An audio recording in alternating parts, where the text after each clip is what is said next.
ආයුබෝවන් අදම ඔයාලා හමුවට එන නිල් කටරොඩු ශාකය පිළිබඳ තොරතුරු සමගින්. සෑම ගෙවත්තකම පාහේ දක්නට ලැබෙන නිල් කටරොඩු වැලක් වශයෙන් වර්ධනය වේ.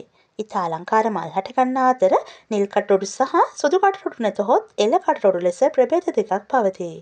නිල් කටරොඩු යනු පෝෂණීය මල් වර්ගයක් සේම දේශීය වෙදකම තුළ නිරන්තරයෙන් භාවිත කෙරෙන වටිනා ඖෂධයකි.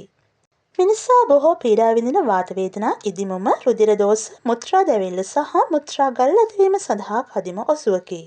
එසේම කැස්ස, ඇදුම, සෙම්පතිශ්‍යාව යනාදී සෙම් රෝග සඳහාද ඉතා ගුණදායක වේ. මානසික ආතතිය දුරු කරලීමේ සහ තුවාල පිරිසිදු කිරීමේ හැකියාවක් නිල් කටරොඩු ශාකය තුළ පවතී. වර්තමානයේදී තරුණ බව රැක ගැනීම පිළිබඳ සැලකිලිමත් වන බොහෝ දෙනා නිල් කටරොඩු භාවිතයට ගන්නා බව පෙනේ.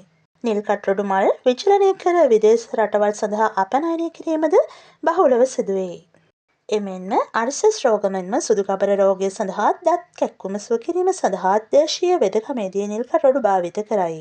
සර්ව දෂ්ඨනවලදී ශරීරගත වූ විස ඉවත් කිරීම සඳහා පිස්සබල රෝගය සඳහා නිල් කටරොඩු භාවිත කරන අතර දේශීය වෙදකමේ වැදගත් ස්ථානයක් නිල් කටරොඩු සඳහා හිමි වෙයි. රෝග රැසකට ගුණ දෙන නිල් කටරොඩු ශාකයේ මල්, මුල්, කොළ, පොතු සහ ඇට යන පංචාංගයම විවිධ ප්‍රමාණයන්ගෙන් ඖෂධ සඳහා භාවිත කරයි. වර්තමානයේ ඉතා ජනප්‍රිය නිල් කටරොඩු මල් වලින් රසගුණ පිරි අලංකාරවත් වූ පාන වර්ග සාදයි. මෙහිදී විශේෂයෙන් සඳහන් කළ යුත්තේ දිනපතා නිල් කටරොඩු භාවිත කිරීම සුදුසු නොවන බවයි. එම නිසා පමණ දෙන නිල් කටරොඩු භාවිතයට එක් කර ගැනීම තුළින් නිරෝගී භාවය ලබාගත හැකි අතර පැහැපත් සමකට උරුමකම් කිව හැකි වෙයි. මගේ වීඩියෝව නැරඹුව ඔයාලට බොහොම ස්තුතියි.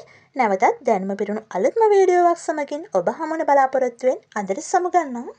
මේ වීඩියෝ එකට ඔයා කැමති නම් මගේ දැනුම පොදක් YouTube channel එක subscribe කරන්න, like කරන්න, comment කරන්න වගේම අනිත් අයටත් දැනගන්න share කරන්න අමතක කරන්න එපා.